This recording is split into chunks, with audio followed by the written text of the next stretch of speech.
नया साल नई शुरुआत, that is the theme of our Diwali programming on ET Now this year. But नया साल नई शुरुआत, it actually in true spirit literally holds true for Prashant Jain. He is someone I've admired, I've respected and I've learned over the years. The power of compounding, the power of patience, the power of prudence and the power of equities. That is what he has always brought on table, and it gives me great pleasure to welcome him to our studio in his new avatar. Naya saal, nayi shuruaat. No, really thank you, applies Nukul. to Same you. to you, all your viewers and all your employees. Prashant, you have decided to move on to pursue entrepreneurial journey. Some would argue that why? Because now your funds are in the top quartile. Some have called you the Donald Bradman of Indian cricket industry. Investors have admired you, and investors, unit holders like me are grateful for the fact that you've really created a lot of wealth for us. What prompted you to embark on an entrepreneurial journey which could be challenging, it could be rewarding, but it also adds a new dimension to your life? No, Nikunj, that's a great question, and it's been a long-term desire to own one's own, and there are advantages and disadvantages of both large companies and small companies. And I thought I had worked with large companies for 30 years, and I was extremely fortunate to have worked with a group like HDFC for most of my career. I thought the time was right to try out something new, something on my own. It gives you greater energy, and I am experiencing it now when you are trying to build something. And I mean, let's see where this goes, but I am full of excitement and positivity in this new phase of my life. You have a new firm's name is 3Ps. First P is about prudence. Prudence. Art of stock picking. Patience, that is the investors or unit holders in this case should look at. And then it will lead to performance. That is the sour of this lovely note what you've written. That's true. That's true. Prudence, patience, that will lead to performance. Let's talk about it. So sure. So as you said, the name of the firm that is being set up is 3P Investment Managers, and the 3 Ps stand for prudence on the part of the investment manager, me and my colleagues, patience on the part of the investors and the distributors, and hopefully this will lead to performance. And that has been my experience in 30 years, that if you invest prudently, if you are patient, the performance may take time, but in the end, the outcome is quite good. If you're starting fresh, which is the starting point is today, will the starting point be very different for the new investors? Because if somebody invested with you 3 years ago, the strategy was centered around value. It was not centered around growth. But after the market sell-off, looking at the market positioning, are you thinking differently? No, Nikunj, for us, for me, the whole market is actually one. And this value and growth debate, I think is somewhat misplaced and misunderstood. There is a fair price for every business, every sustainable business, I may say so. Someone may be growing slower, someone may be growing faster. And even the same businesses, the growth rates change over time. Look at IT industry, it's a classic example. It was growing at 100, became 70, 30% CAGR, and now it is growing in close to single digits, low double digits. So even the same business undergoes change in growth rates. So I think all I would like to say here is that I have always remained focused on sustainability of businesses. And that's why even if it took time, if you invest in sustainable growing businesses, over time the results are good. And the second is keep a sharp eye on what are you paying. If you pay an unreasonable price, even for a great business that is growing well, but if you pay relatively higher compared to the long-term growth prospects, the business may be good, it may do well, but the investment is less likely to do well. And that has happened to many companies. And we have seen such phases in IT companies, we have seen such phases in consumer companies, we have seen such phase in pharma companies. For 10 years, 5 years, companies don't perform, the business is doing well.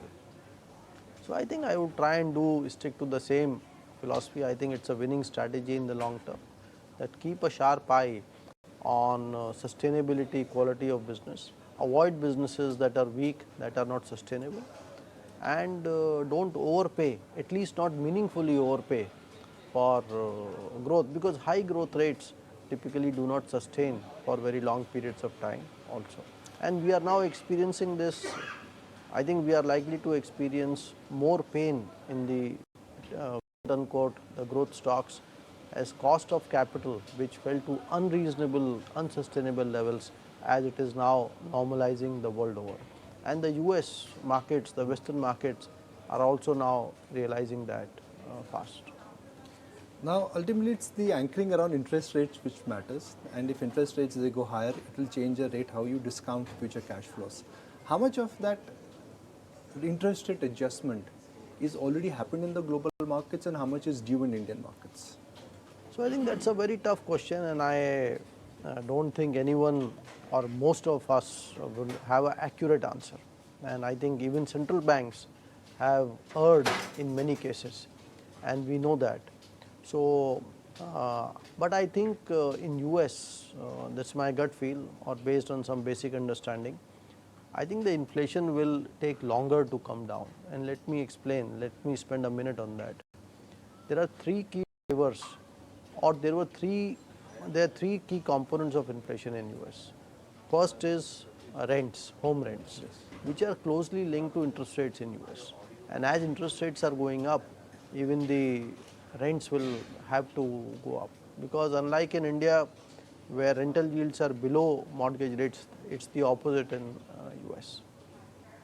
The second is last 20 years US benefited from falling export prices out of China or import prices into US of manufactured goods.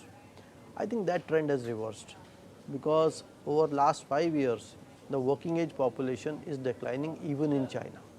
So, the wage inflation in China is likely to be quite strong, and that is likely to take away the tailwind of lower manufactured goods prices.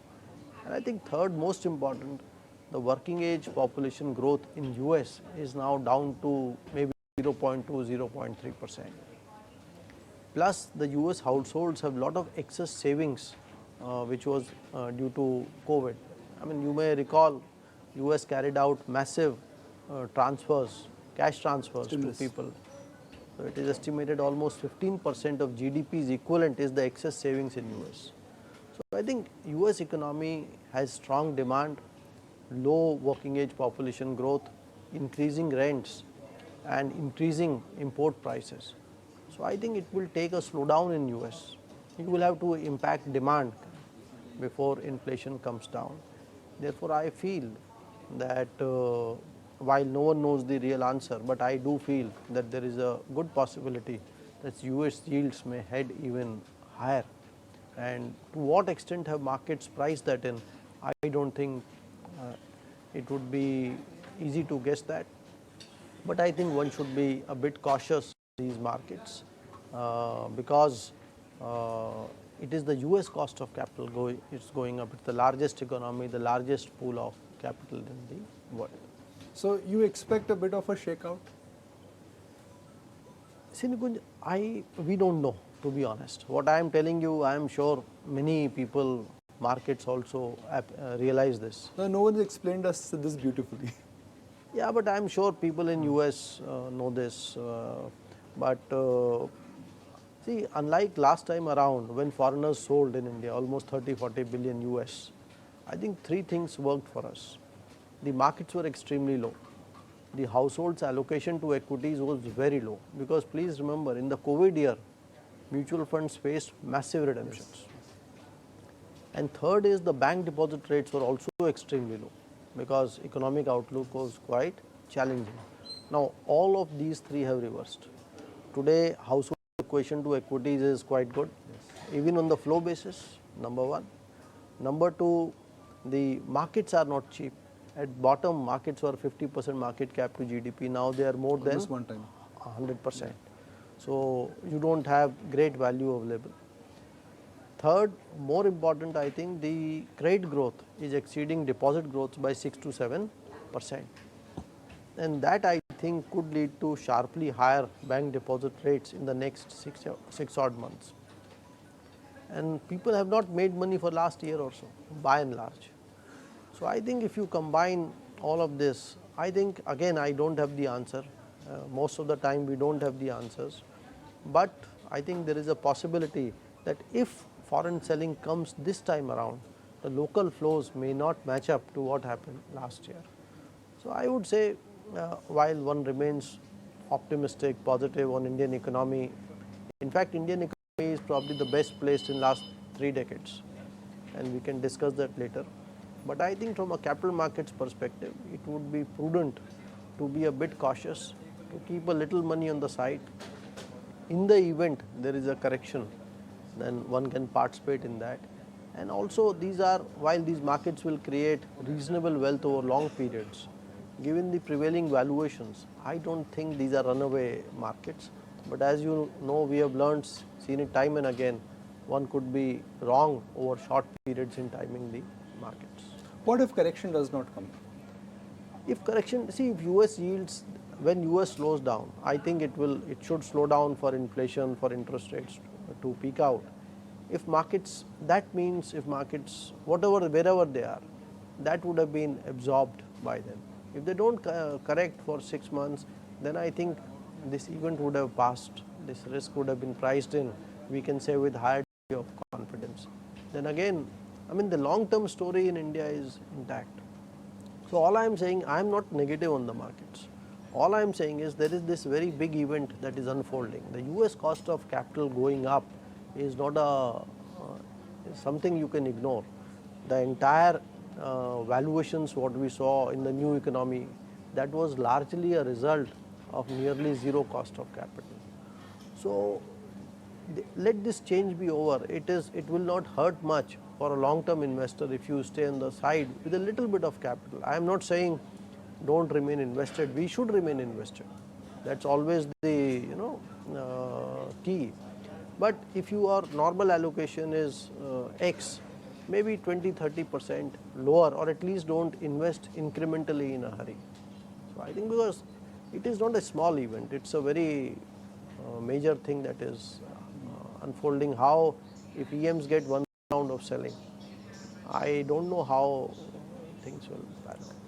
You've liked banks in the past, Yes. and the reason why you've liked banks in the past, A, because of credit growth, and B, because they were attractive, especially wholesale dominated balance Yes. sheets. I'm not using PSU Yes, versus yes. private, wholesale dominated balance sheets. If cost of capital will go higher, affordability will change, and also corporates will find it challenging to aim at more profitability. Why should banks be an outperforming theme if cost of capital is going higher and it will challenge affordability? Very good. That's a very good question. See, one, it is wrong to say that capex or credit growth will improve in low interest rate environments. See, when a business is investing, they look at two things: the state of their balance sheet, the profitability, current profitability, and the ability, the need to invest, the opportunities to invest. Today, if you look at corporate leverage in India, is nearly at a 15-year low. The corporate profitability in terms of profits to GDP has improved sharply. We are touching, I think, 4.5-5%, and The peak at was bottom 8%. we were under 2%. So I think we have seen sharp rebound in corporate profitability, sharp fall in corporate leverage, and Indian economy is doing well. Demand conditions are decent, I think, and therefore I think it's a very apt environment for capex to pick up. And I think Indian economy should do extremely well for next 5, 10, 20 years, I feel. So, and banks actually benefit from higher interest rates, because at least for the good banks, a reasonable part of the liabilities is in low cost CASA deposits, where interest pass through is much less or not there. So when what do banks give? Banks give money. If money becomes more expensive, they are likely to benefit. So I think good banks should experience good credit growth. Margin should also hold up or can even improve for some of the good banks. And we have the corporate NPA cycle has ended. So I think we should look to low credit costs also. So banks, to my mind, do appear to be in a sweet spot, the large banks. So the right to win is with large banks. I think so, and digitization makes it even more powerful, because the constraints of physical presence, staff, physical service, the number of people, that's all gone. So banks that have great brands, great scale, good scale, and good digital platforms, I think they will continue to gain share. That's what I feel. You know, I have this lovely note in my hand which I have read and reread a couple of times, Sar, and one most important, and I would encourage all our viewers to read this note from Prashant Jain about his experience of managing money with HDFC Mutual Fund. It's not about HDFC Mutual Fund. This is your investment philosophy, which is what we're discussing. One very important aspect which you've really referred to in this note is you did not lose the foresight, or instead I would say, now in hindsight we are talking about it, of valuations. Even though when things were tough, even though when cycle was not supporting you, in case of when you bought PSU banks, when you bought power, you actually doubled your positions. What gives you the conviction? How many times do you have to ask yourself that, okay, what I'm thinking, maybe markets are not moving that way? No, you could see markets can remain irrational for long periods, and we have seen that time and again. And also the environment may remain challenging for time, or new challenges can also emerge for certain sectors. And let's take the case of banks. The IBC took much longer to resolve than what was initially envisaged. The bankruptcy process took longer. And when things were getting sorted out, we were hit with COVID. And COVID created a lot of uncertainty for banks. So that prolonged the recovery phase by further 2 years. And something similar happened in energy. When COVID led to a sharp collapse in energy demand, and that impacted this sector, and also it coincided with the emergence of ESG as a theme, which I think had some challenges, and now the world seems to be recognizing that as well. But the key is, if you invest in sustainable businesses, sustainable means a business should be able to survive and not lose its value, franchise value, intrinsic value, even when it is faced with adverse environment. And that is what happened in these businesses. All these businesses were strong, sustainable, well managed.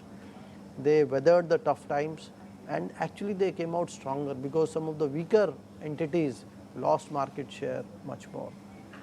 So, and valuations, were always cheap in this sector for a while. So I think this phase took much longer, to be honest, than my earlier experience with similar situations, whether it was IT bubble in way back in late 90s, or the real estate power excesses in 2007. But I am happy that we came out of it strong. And what gives you conviction is basically your understanding of the business and your faith in the rationality of the market. How many companies do you track actively? How many businesses do you track actively? See, last month or so, I am not tracking much businesses, but I am sure it will not be tough to get back in. But I think the businesses of reasonable size, reasonable quality are somewhere between 300 to 500 to my mind in India. So what is looking cheap right now? What is looking cheap right now? See, by and large, I think these markets are fairly valued. Across the board? No, on an average, okay. The total sum total of the markets. I think where there is still some value, I think, is the same banks and power sector.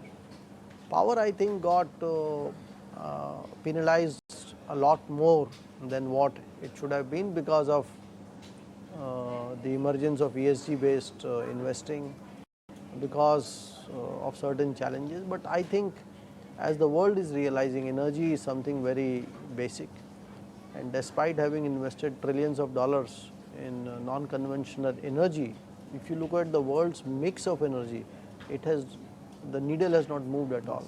So I think this shift, it will take longer and it is going to be very expensive.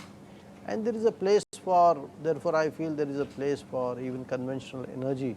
It has a very long runway. Has IT become cheap? Because yes, there is a challenge in terms of the big picture, but again, valuations, stocks have corrected 25 to 30%, and now unlike the previous cycle, IT companies are regularly doing a buyback, which changes the future forecasting very, very brilliantly. No, I think IT is a blessing for India, to be honest. But for IT, India would have been in a very, very worse position, because the IT industry gives us the jobs, gives us the dollars to even buy energy, right? So I think and India is extremely competitive. There are hardly any places in the world which can match up to India. And if I may digress slightly, if you look at the demographics across the world of working age population, it is declining in Japan for decades. It has been declining in Europe for more than 10 years. It is declining in China also, the working age population. And even US, the growth is hitting nearly zero. So I think it is not just IT, but and in COVID time, the work from home has become very acceptable. So anything that can be done from a remote location has a chance of being outsourced to India. So I think this should create whole number of jobs in India, and that's one reason why one is so positive on the economy. Coming back to your question on IT, I think it's a great sector, very sustainable, wonderful companies, some of the big companies in India. The only challenge I feel is that it is such a large sector, and pre-COVID it was growing at 7-8% in dollar terms. During COVID, the base fell for 1 year, and the adoption of digital had to be done very urgently. So I think that last year we saw very high growth rates. The key question is, and on which we will have views, but no one knows the reality, that do growth rates go back to where they were pre-COVID, which is 8 to 10%. 7 to 10%, or do they sustain at higher levels? Which could be 12 to 14%. Which could be 12 to 14%. I somehow believe that given the likely slowdown in US, the higher cost of capital in US, US, the debt to GDP is very high. Yes. Almost, I think, 3 times. 3 times. So when cost of capital moves up, it will impact government, it will impact households, it will impact businesses. So I think that may lead to moderate demand conditions.